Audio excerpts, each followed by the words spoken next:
Hey, so I want to walk through a problem today that's pretty typical in high school math, but when I was in high school, I never really understood it or found it really confusing even though I had memorized a procedure.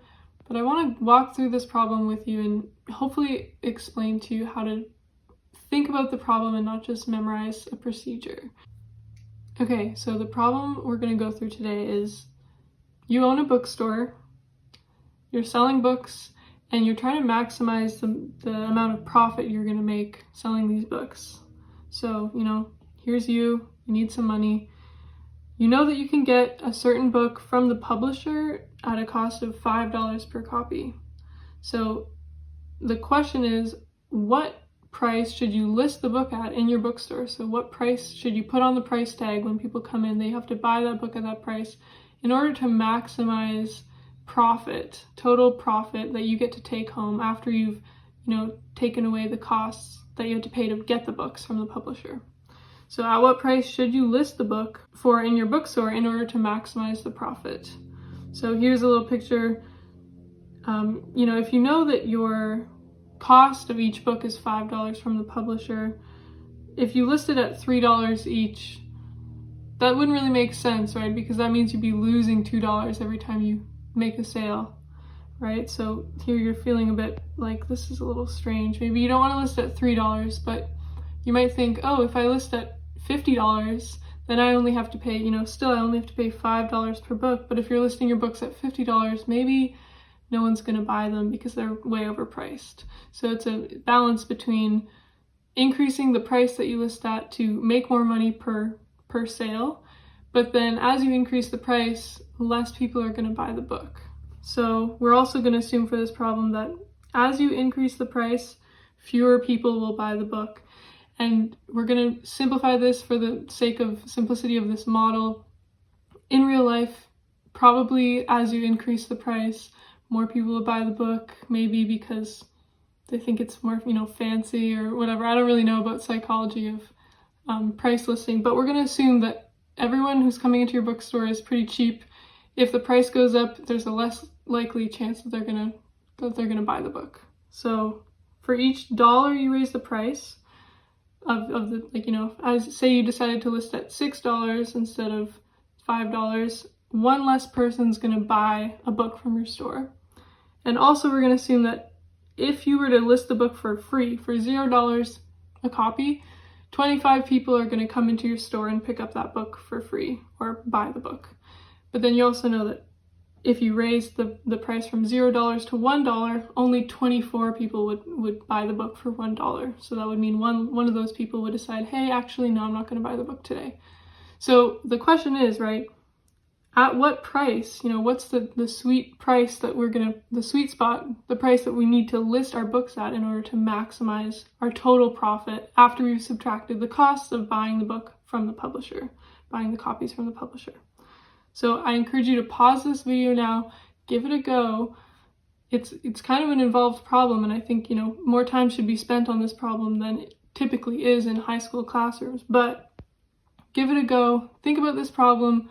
Think about maybe what price would maximize the profit of your bookstore sales, or maximize the profit of what price would maximize your profit. So I encourage you to give it a go. Think about what price you would need to list at in order to maximize total profit. So not just maximizing revenue, as in how much money's coming in, but after you've subtracted the costs, what price is the key price that you want to list at so that you make the most money. So pause, give it a go. Okay, so hopefully you've thought about this problem a bit. If not, I'm going to give you a little bit more information. So let's think about how we would deal with these two pieces of information. So this is telling us how many people are going to buy the book in terms of what we list our price at, right? So for each dollar we raise our price, one less person's going to buy a copy of our book. And if we list the book for free, 25 people will buy the book. So if we wanted to just think about this information, it might help to think about this graphically. So if I were to make a graph of the number of books sold versus price, as I increase my price, right, as I increase the price that I'm selling at, so as I raise the price, less people are going to buy the book, right? There's a negative relationship between price, the list price, and the number of people buying your book. So as I increase the price, the number of books sold is going to go down, right? We expect it's going to go down. And I know that it's going to go down in a straight line because we have this constant rate of change between as I raise my price $1, one less person's going to buy a copy. And I also know that if I list the book for $0, right? So say I'm here, my price is $0, 25 people, here's 25 people are going to buy my book, or I'm going to sell 25 books. And I know that I'm going to be decreasing at a constant rate. So we're assuming, right, this isn't perfectly accurate, but we're assuming for simplicity that this would be a linear relationship. So as I increase the price, the number of books sold decreases at the same rate. Another thing that might be helpful to do is get an equation for the number of books sold. Let's call it n. How would I calculate the number of books that I'm going to sell based on a specific price that I list at? If we think about this graph here, right, what would be the equation of this graph? And so this is going back to linear relationships, being familiar with finding the equation of a line, right? The slope of our line, since as we increase the price by $1, one less person will buy a book, that means our slope, what's our slope going to be? Our slope is going to be -1, right? Because we've got a negative relationship, and for each dollar that we raise our price, one less person buys the book. So our slope would be -1, right? That's our slope. And our y-intercept we already know because we're given if we list our books at $0 for free, 25 people. So our b value is going to be 25. So if we wanted a relationship between the price and the number of books sold, and the price, I could write this as 25 minus the price, right? If my price is $0, 25 minus 0 is 25. So that's this point here. And if my price, say, is $5, 25 minus 5 means 20 people would buy the book. Okay, so that's this relationship here. Also, if we wanted to think about our profit per sale. So here's profit per sale in dollars as a function of the price. So how much money would I make each sale if I list my price at, say, $5? Remember, the books cost us from the publisher $5 a copy, right? The books cost us $5 each. So if I list my books at $5 each, that means I'm not making any money, right? My profit per sale, if I had to pay $5 to get the book and I'm selling them for $5, that means I'm not making any profit. So that means we have a point here at 5, 0, right? $5, 0 profit. But as I increase my price, right? So say I list my books at $6, that means I'm making $1 each book I sell. So my profit per sale would be $1, right? So here's another point. And this is also a linear relationship because each dollar, after $5, after I've listed my price at $5, if I decided to list at $6 or $7 or $8, my profit would just be going up the same amount, right? So my graph for my profit per sale as a function of price is also a linear function, or is a straight line. And here, right, because here this is negative, let's think about what that would mean. So if my price is less than $5, right, that's if I'm in here, this range here. If I list my book for $3, say, less than $5, that means my profit per sale is negative, right? And that makes sense because if I'm selling the books for less than I bought them, I'm going to be losing money, or I have a negative profit. So here's my my function for my profit per sale, per book sold, as a function of price. And if we wanted to, we could get, I'm going to use lowercase p as profit I'll just write out profit per sale, or profit per book sold. That would just be, think about what the equation here would be. As a function of price, right, my profit per sale is the price that I list at minus the $5, right? Because if I want to figure out how much money I'm making per sale, I would just take the price that I'm listing at, subtract the cost of each book, which is $5. So the profit per book that I sell is the price that I listed it at minus the $5 publishing cost that I had to pay. Okay, so again, I encourage you to pause here and think about, or try, how would you figure out what price, right? What price in dollars would maximize the total profit? Okay, if you still have no idea where to go, that's totally fine. But a good approach when you don't have any idea what the, it's kind of a big question to find the best possible price to make the most money in total. It would just be to try something small, right? Try to find any small piece of information you can about how to, what the profit might be. So let's just to get a feel for this, what's going on here for the problem. Let's say we chose to sell the books at a price of $10 per copy. So let's say we've decided, okay, I'm going to list each book at $10. What would my maximum profit be?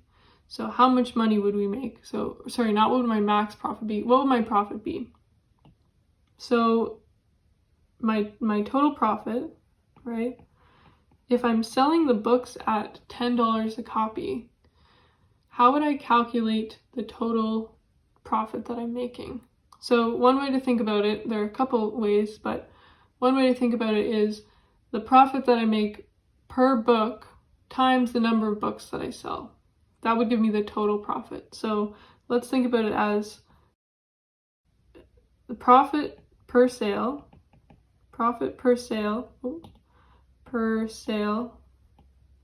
times the number of books, right? Number of books that I sell, of books sold.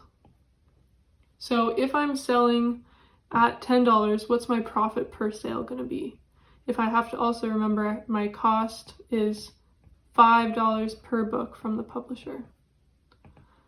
So my profit per sale would be $10. I'm making $10 in revenue every time I sell a book, minus the $5 that I had to pay to get that book. But I just need to multiply that by the number of books that I sold. And remember, this relationship between price and number of books sold we assumed was 25 minus the price, right? So I can calculate the number of books that I'm selling as 25 minus the price. If I'm selling at a price of $10, 25 minus 10 is 15. So 25 minus $10. So now I've got my total profit is 10 minus 5, or 5 times 25 minus 10, which is 15. So I've got 5 times 15, which is $75. So my total profit is $75 if I had decided to list the books at $10 each. Okay, so this still doesn't tell us what the best price to list at to get the maximum profit is. We still don't know, but we have an idea of how to approach this problem.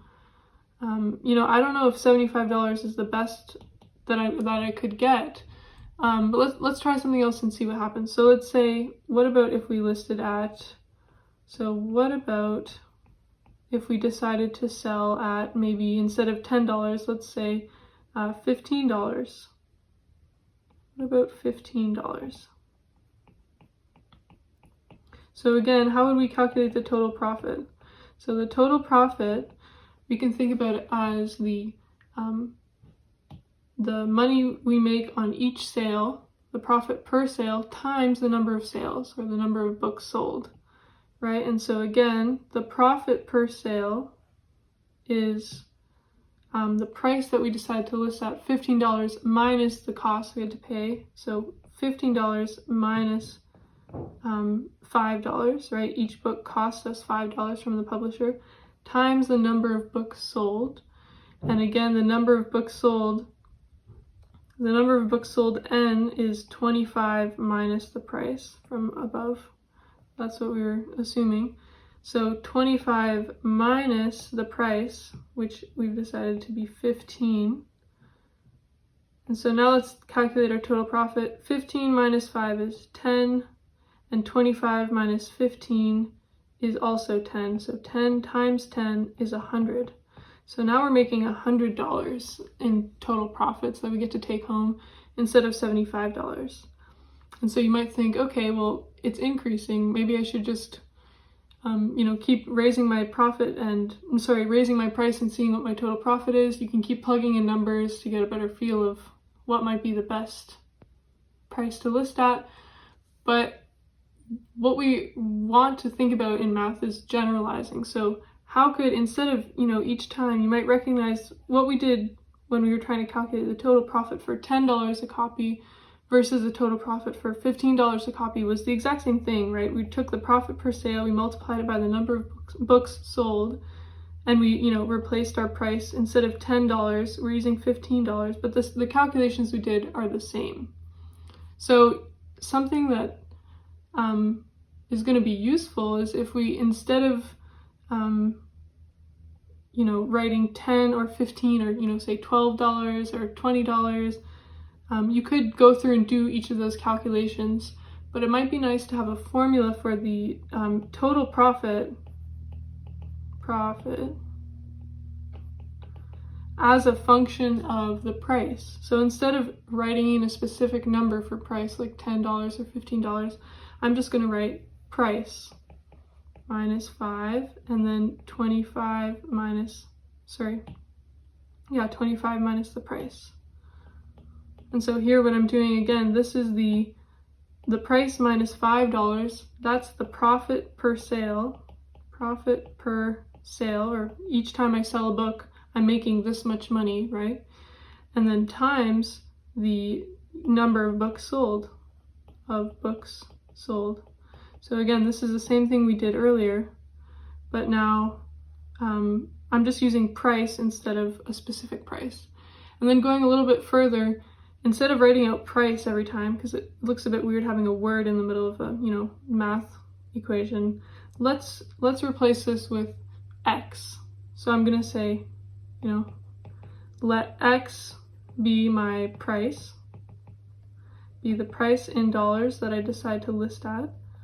And then my total profit, I'll just call that P, as a function of X, would just be X minus 5 times 25 minus X. And so now, if we want to find the profit at any price, instead of thinking through, okay, well, I have to multiply this by this, we can just use this formula. So now I could, from earlier, what we did is we calculated the total profit at a price of $15. So what we did earlier was the profit at a price of $15 is was $100, right? So we know that our profit at a price of $15 was $100 we made in total. We also, earlier, we calculated the price at $10.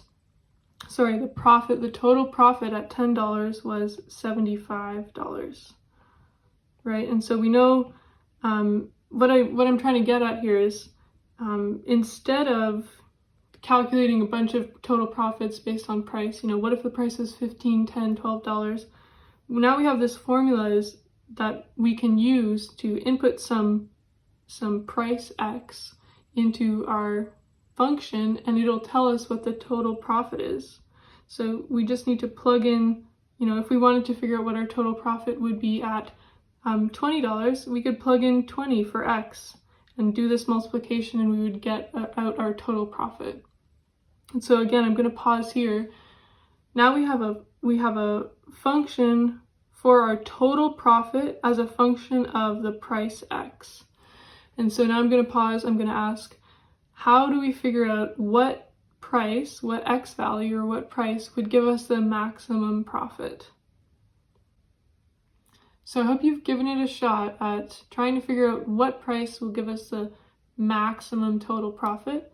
And seeing this might have, triggered something in your brain to think, oh, this is a quadratic. I know how to find the vertex of the parabola. But if, that didn't happen, that's totally fine. I'm going to go through it a bit of a different way to give you a more visual idea of what's going on here.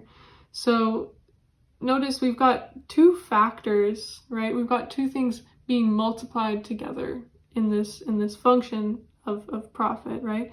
We've got the, profit per sale being multiplied by the number of books sold. So we've got two factors in this formula. And what's interesting here is that, we can think about factor in terms of like these two things multiplied together, they're being multiplied together, so they're factors, but also factor in the other sense of the word, like, it plays a role. It was a factor in, determining total profit. And so that's, the only two things that we have to worry about when answering this question is how much are we making per sale? That's one of our factors. And the other factor is how many books are we selling, right? So what I'm going to do, instead of going through the algebra first, like you've probably been taught to in class, which is great, by all means, go for it if you're comfortable with that. But another thing I want to do is, before we were looking at the graphs, right? We have a graph here for the number of books sold as a function of price. And we also have a graph of the profit per sale as a function of price. So what I'm going to do is head over to Desmos and plot these graphs in Desmos. So here, my red graph here, n of x, this is the number of books sold as a function of the price x. Remember, our x-axis here is price. So this this red graph here, here's 0.25. This is if we sell at a price of $0, 25 people are going to come pick up the book or buy the book. So here's our decreasing function. As we increase the price, our number of books sold decreases. And here is the function, the profit per sale. So the amount of money we make each sale depends on what we list it for, right? If we list at a price of $5, we're making no money per sale, right? Because 5 minus 5 is 0. And if we list at, say, at $19, right? $19 minus 5 for the cost of the book is 14. So we also have the point 1914 on this graph. But what I care about is the total profit we found by multiplying the number of books sold and the profit per sale or per book sold, right? And so what I'm going to do here is write the total profit, capital P of x, as a product of these two things, 25 minus x times x minus 5. And what do you think this graph will look like, right? We have two linear functions, this blue function and this red function being multiplied together, and what we get as a result is a parabola, right? And so even before we look at the parabola, I also like to look at this picture here because it's showing the connection between, as we increase price, so as we move to the right on the x-axis, the number of people buying our book goes down, but the profit per sale goes up. So we're trying to figure out where's the sweet spot between these two factors, or these two things that are determining our total profit. And even just from looking at this graph, you might be able to guess where that sweet spot is, right? And it's at the point 15.10, and that means if we list our books at a price of $15, that means because I've plotted these on the same y-axis, that has two pieces of information. If we think about it in terms of the red graph, that means 10 people are going to buy the book, right? But if we think about it in terms of the blue graph, that means my profit per book is going to be $10. And so when I multiply those two things together, like we did when we were doing those calculations, 10 times 10 is 100, and that actually happens to be the maximum total profit. Different things you could think about on this graph. These 2 points where the parabola hits the x-axis correspond to, well, this first point here, right? This is when the blue line, or the profit per sale, is 0 also. And that means if we list at a price of $5, we're not making any money, right? So our profit is obviously, total profit is obviously going to be 0. And here, when we list at $25, no one's going to buy the book because it's too expensive, right? And everyone's really cheap. So here, our total profit is also 0 when we list at $25. So the answer we found from this, looking at this picture, is x equals $15. That's the price that we should list at. Going back to the algebra, if you did this on your own using some algebra, that's great. There are many ways you could do this. Find the maximum profit as a, which price maximizes your profit. So one way of thinking about it is finding the vertex of this parabola, right? So you may have, foiled out these two terms. So we've got 25x, right? X times 25 is 25x, and then x times negative x is negative x squared, and then negative 5 times 25 is negative 125, and then negative 5 times negative x is positive 5x. And so if we, collect our like terms, we've got 25x plus 5x, we've got negative x squared plus 30x minus 125. So this is our parabola in what we'd call standard form. Right here, this was in factored form. And now we've got the equation in standard form. Standard form is when we have our coefficient a times x squared plus b times x plus c, right? So we've got our x squared term, our x term, and our constant term. And so once we're in standard form, from here you could complete the square and find the coordinates of the vertex of our parabola to find which x value or which price would maximize our total profit. Another way of doing about it, a trick that I never learned, and completing the square can be a bit tedious. The vertex of your parabola, the x coordinate of the vertex of your parabola, so if our parabola looks like this, the x coordinate of the vertex, right, can always be found. It's always just negative b over 2a, which I just learned recently, and I thought, why have I been completing the square all this time if I know that this is always true? So my parabola here is in standard form. I can just use look at negative b, so negative 30 over 2 times a, and a here is negative 1, right? So we've got negative 1 times x squared.